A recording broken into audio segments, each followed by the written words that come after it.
پیر کامل قسط نمبر 14۔ کچھ دنوں سے وہ جلال اور زینب کے رویے میں عجیب سی تبدیلی دیکھ رہی تھی۔ وہ دونوں اس سے بہت اکھڑے رہنے لگے تھے۔ ایک عجیب سا تناؤ تھا جو وہ اپنے اور ان کے درمیان محسوس کر رہی تھی۔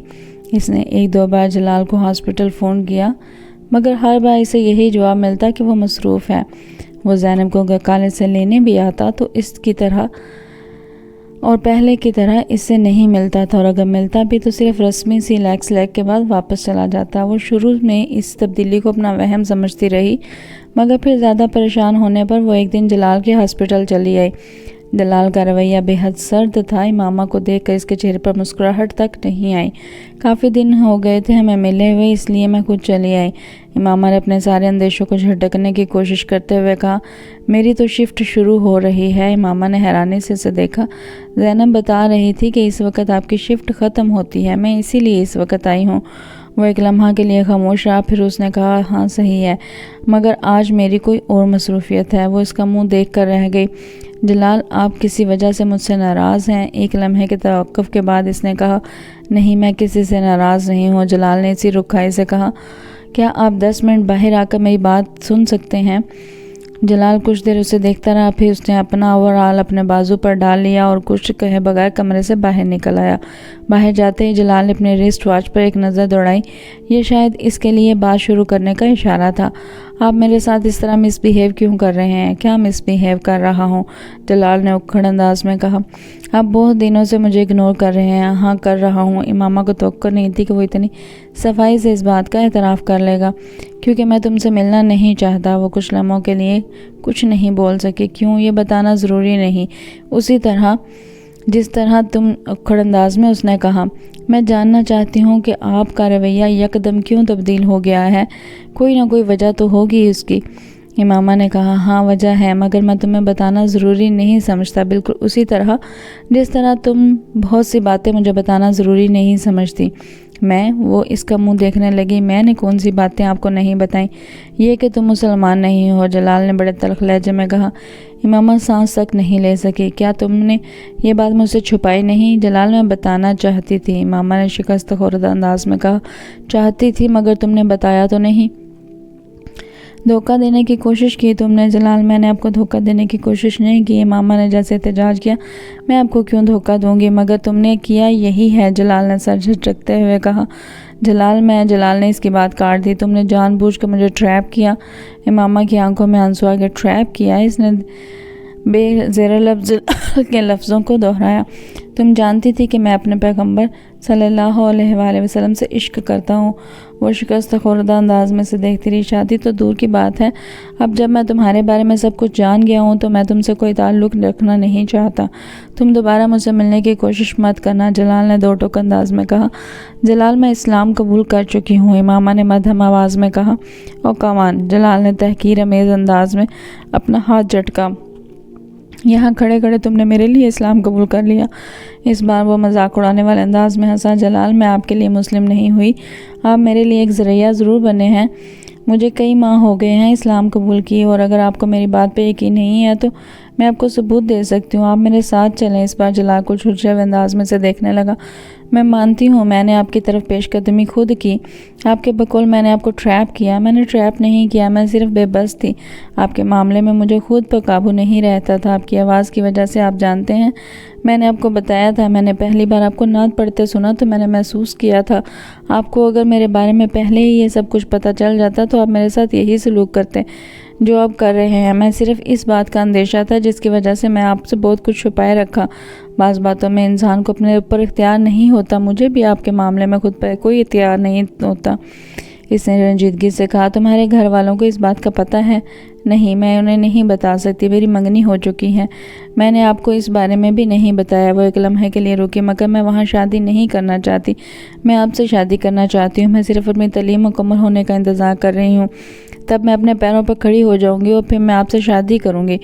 4-5 سال بعد جب میں ڈاکٹر بن جاؤں گی تو شاید میرے پیرنٹس آپ سے میری شادی پر اس طرح اعتراض نہ کریں جس طرح وہ اب کریں گے۔ اگر مجھے یہ خوف نہ ہو کہ وہ میری تعلیم ختم کروا کر میری شادی اسجد سے کر دیں گے تو شاید میں ابھی بھی اس بات کے بارے میں بتا دیتی کہ میں اسلام قبول کر چکی ہوں، مگر میں ابھی پوری طرح انڈیپینڈنٹ ہوں۔ میرے ہاتھ بندھے ہوئے ہیں، آپ وہ واحد راستہ تھے جو مجھے نظر آیا، مجھے واقعی آپ سے محبت ہے، پھر میں آپ کو شادی کی پیشکش نہ کرتی اور کیا کرتی؟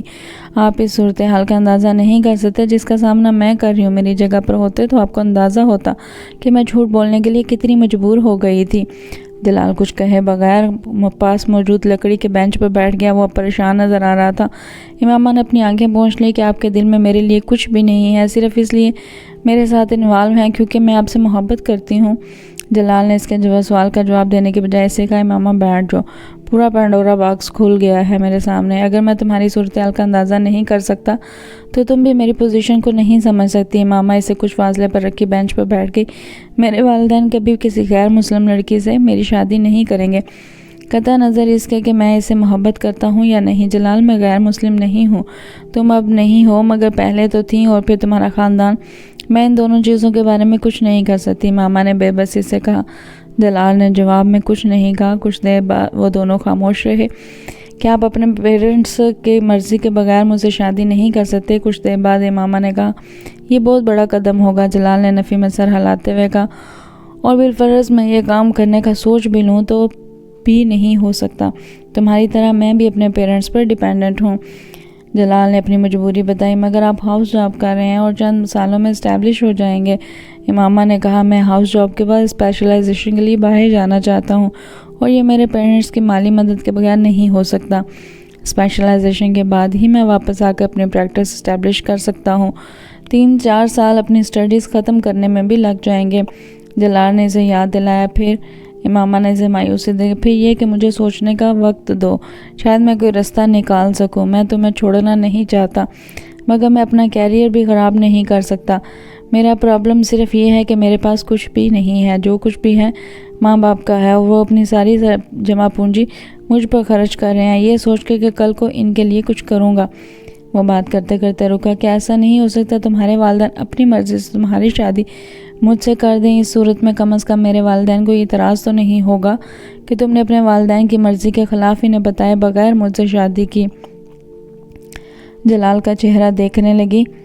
میں نہیں جانتی ایسا ہو سکتا ہے یا نہیں، میں کچھ بھی نہیں کہہ سکتی، وہ میری بات مانیں گے یا نہیں۔ امامہ نے کچھ مایوسی کے عالم میں بات ادھوری چھوڑ دی۔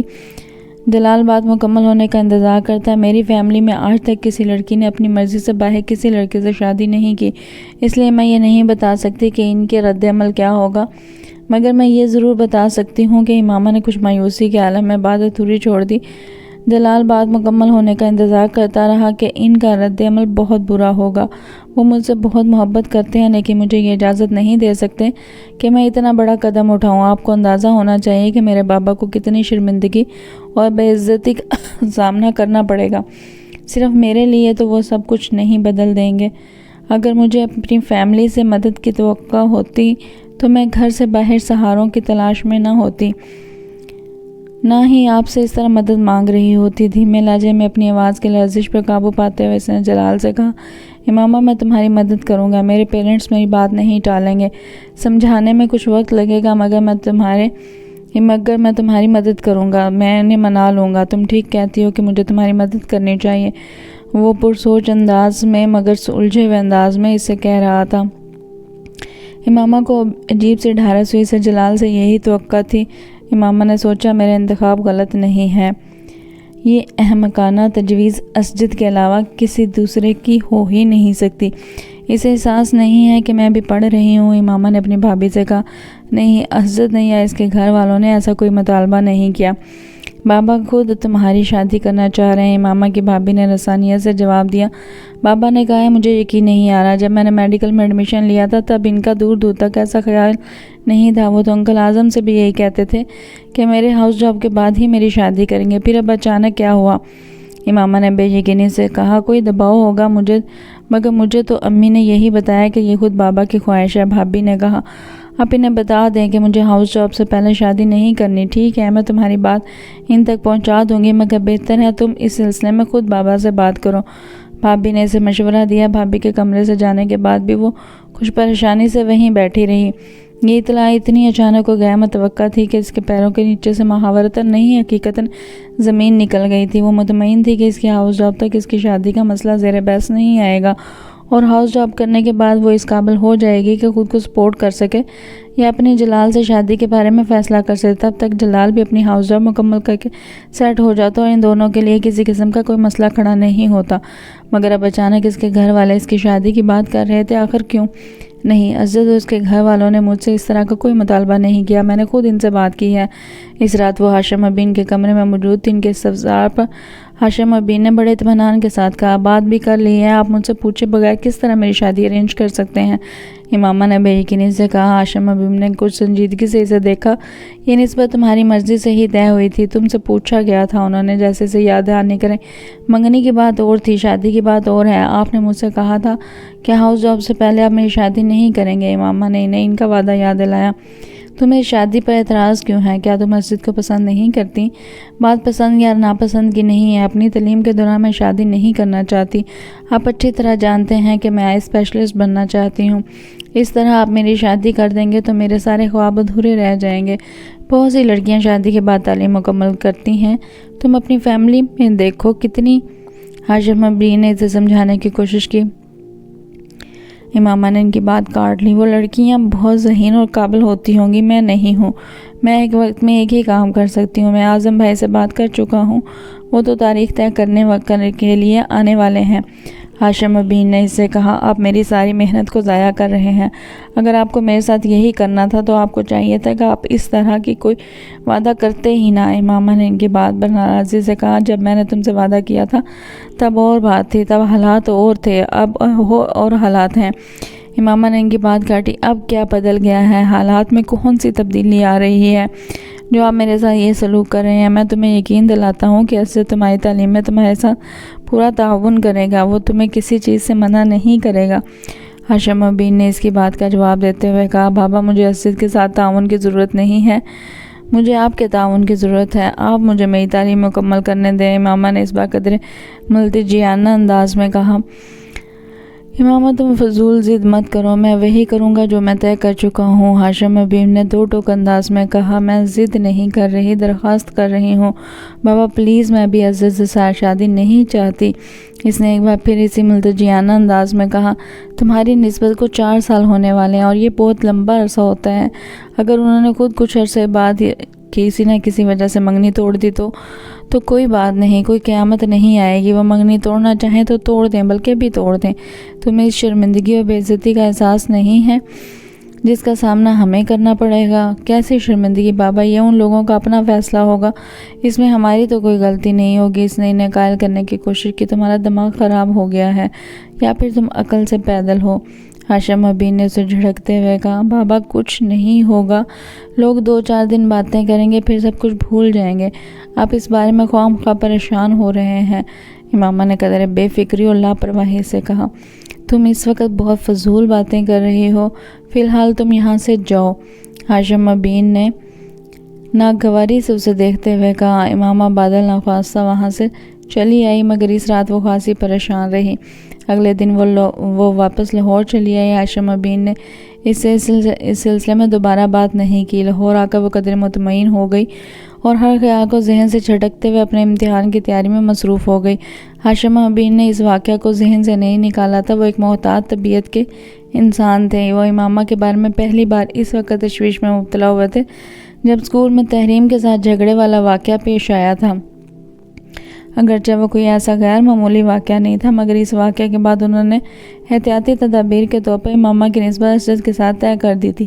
ان کا خیال تھا کہ اس طرح اس کا ذہن ایک نئے رشتے کی جانب مبذول ہو جائے گا، اور اگر اس کے ذہن میں کوئی شبہ یا سوال پیدا ہوا بھی تو اس نئے تعلق کے بعد وہ اس کے بارے میں زیادہ تردد نہیں کرے گی۔ ان کا یہ خیال اور اندازہ صحیح ثابت ہوا تھا۔ امامہ کا ذہن واقعی تحریم کی طرف سے ہٹ گیا تھا۔ اسجد میں وہ پہلے بھی کچھ دلچسپی لیتی تھی، مگر اس تعلق کے قائم ہونے کے بعد اس دلچسپی میں اضافہ ہو گیا تھا۔ ہاشم نے اسے بہت مطمئن اور مگن دیکھا تھا۔ وہ پہلے ہی کی طرح تمام مذہبی سرگرمیوں میں بھی حصہ لیتی رہی تھی، مگر اس بار جو کچھ وسیم نے انہیں بتایا تھا اس نے ان کے پیروں کے نیچے سے زمین نکال دی تھی۔ وہ فوری طور پر یہ نہیں جان سکے، مگر انہیں یہ ضرور علم ہو گیا کہ امامہ کے عقائد اور نظریات میں خاصی تبدیلی آ چکی تھی اور یہ نہ صرف ان کے لیے بلکہ ان کے پورے خاندان کے لیے تشویش کا باعث تھی۔ وہ اپنی بڑی بیٹیوں کی طرح اسے بھی اعلیٰ تعلیم دلوانا چاہتے تھے اور یہ ان کے لیے بھی اہم تھا۔ اس شادی کے بعد خاندان میں جانا تھا۔ وہ خاندان بہت تعلیم یافتہ تھا۔ خود ان کا ہونے والا داماد اسد امامہ کو اعلیٰ تعلیم یافتہ دیکھنا چاہتا تھا۔ ہاشم ابین کیونکہ اس صورت میں اسے اعظم ابین کو اس کی وجہ بتانی پڑتی اور امامہ سے سخت ناراض ہونے کے باوجود وہ نہیں چاہتے تھے کہ اعظم ابین اور ان کے خاندان میں امامہ کے ان بدلے ہوئے عقائد کے بارے میں بدظن ہوں اور پھر شادی کے بعد وہ عزت کے ساتھ بری زندگی گزارے۔ انہوں نے ایک طرف اپنے گھر والوں کو اس بات کو راز رکھنے کی تاکید کی تو دوسری طرف امامہ کی منت سماجت پر اسے اپنی تعلیم جاری رکھنے کی اجازت دے دی۔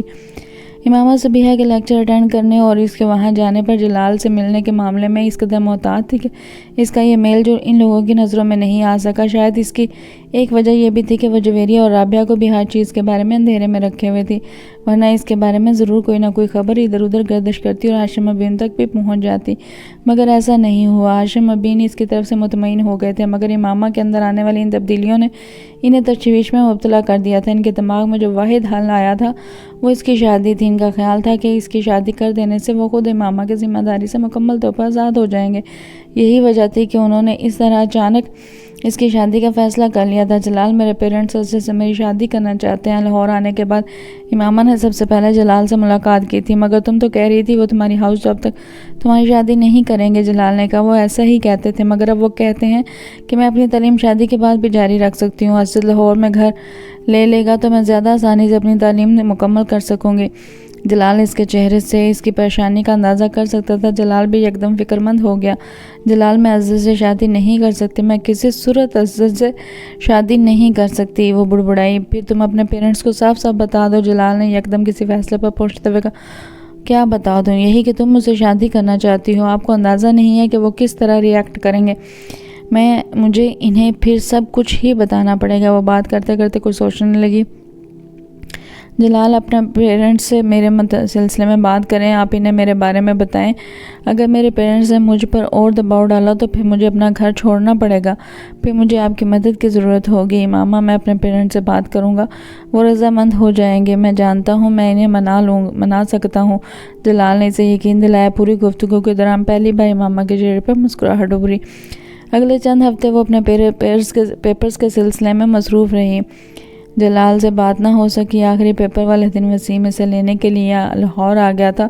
وہ اسے وہاں یوں دیکھ کر حیران رہ کہ وسیم میں ابھی تو نہیں جا سکتی، آج تو میں پیپر سے فارغ ہوئی ہوں، مجھے ابھی یہاں کچھ کام ہے، میں کل تک یہیں ہوں، اپنے دوست کے ہاں ٹھہر جاتا ہوں، جب تک تم اپنے کام نمٹا لو پھر اکٹھے چلیں گے۔ وسیم نے اس کے لیے مدافعت کا آخری راستہ بھی بند کر دیا۔ میں چلتی ہوں تمہارے ساتھ، امامہ نے کچھ بے دلی سے فیصلہ کرتے ہوئے کہا۔